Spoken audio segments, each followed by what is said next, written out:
Here we can finally answer the riddle of where on an empty street you can hide a man with a rifle, and how he can manage to shoot a man speeding past him in a limousine. The answer is that he can't, and that is why the driver, William Greer, looked around twice to see whether Kennedy had been hit in the head, and when he saw he hadn't, as dozens of witnesses, including police officers, confirmed, he stopped the car completely. His orders was to slow down where the rest of the guys... This is Greer, the driver of the presidential limousine. Yeah, presidential limousine, slow down almost to stop. It is now that most people have been led to believe that Kennedy was shot in the head by Charles Boyd Harrelson, the sniper standing on the grassy knoll. This is not true. Because if we look at the angle of elevation of a shot from that area, it's obvious that a shot originating from above and right would have pushed Kennedy's head down and left, whereas it's quite clear that his head is knocked upwards and to the left by the impact. So where did that bullet come from? Incredibly, the answer has lain hidden in the most well-known and iconic image from the assassination of the motorcycle policeman heaving his bike onto its stand. Look now as we freeze frame him here.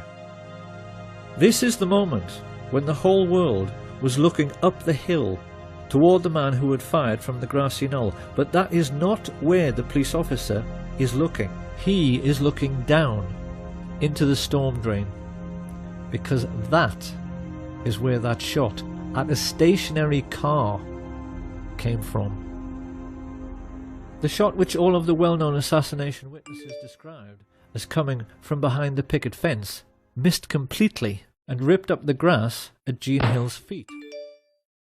She did not even notice, but we know this is true because the FBI told her so.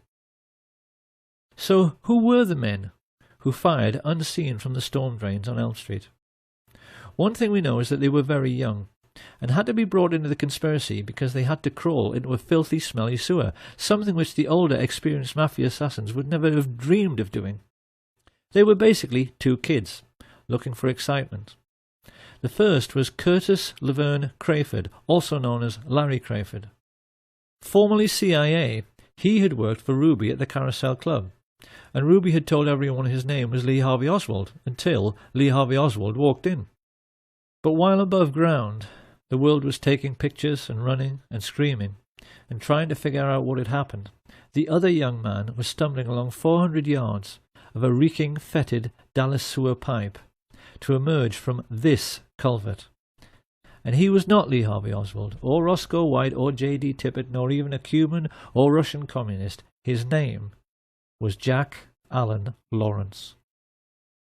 And we know that after stumbling up this bank, he turned up 15 minutes later at the Lincoln Mercury car showroom, where he'd obtained a job with false references, pale, sweating, and, on a hot sunny day in Dallas, covered in mud.